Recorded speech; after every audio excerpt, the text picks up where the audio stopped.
Epicurus was an ancient Greek philosopher who founded the philosophical school known as Epicureanism. This school was based on the belief that pleasure is the ultimate goal of human life.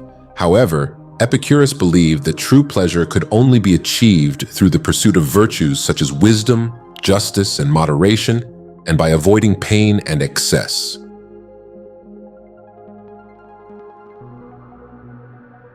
Do not spoil what you have by desiring what you have not.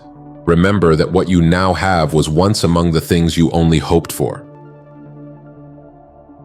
Of all the things which wisdom provides to make us entirely happy, much the greatest is the possession of friendship.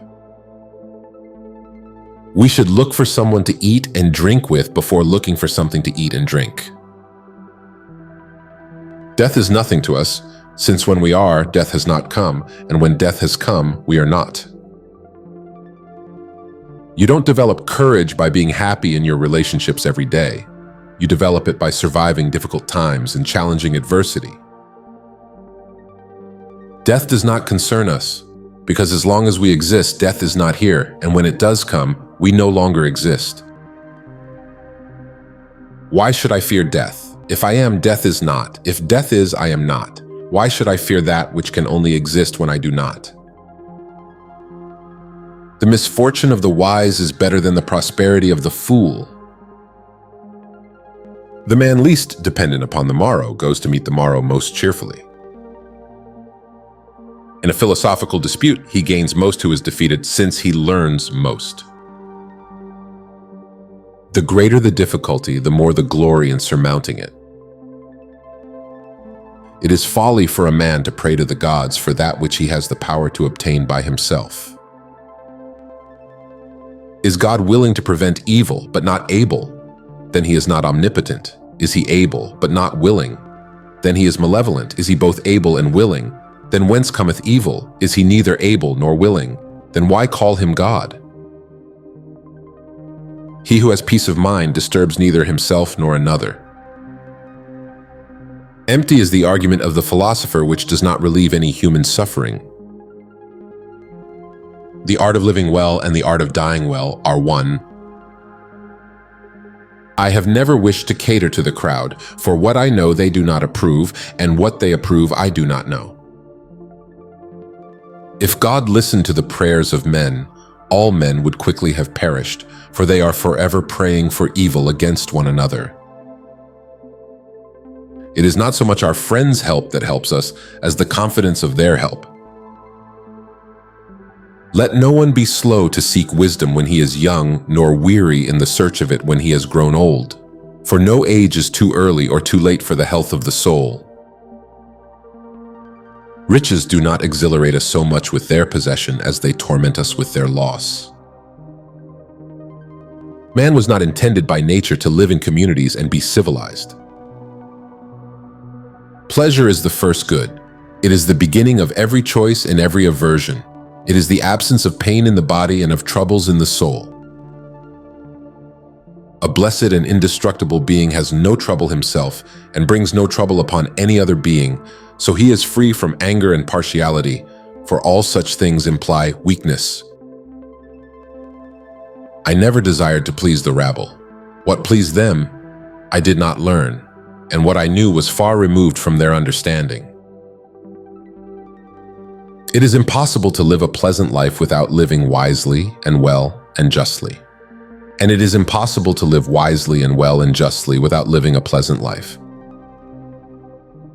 Skillful pilots gain their reputation from storms and tempests. He who is not satisfied with a little is satisfied with nothing. If thou wilt make a man happy, add not unto his riches, but take away from his desires. Some men spend their whole life furnishing for themselves the things proper to life without realizing that at our birth each of us was poured a mortal brew to drink. A free life cannot acquire many possessions, because this is not easy to do without servility to mobs or monarchs. I would rather be first in a little Iberian village than second in Rome. To eat and drink without a friend is to devour like the lion and the wolf. The noble soul occupies itself with wisdom and friendship. Be moderate in order to taste the joys of life in abundance. Let no one delay the study of philosophy while young, nor weary of it when old. Freedom is the greatest fruit of self-sufficiency. There is no such thing as justice in the abstract. It is merely a compact between men. The wealth required by nature is limited and is easy to procure, but the wealth required by vain ideals extends to infinity.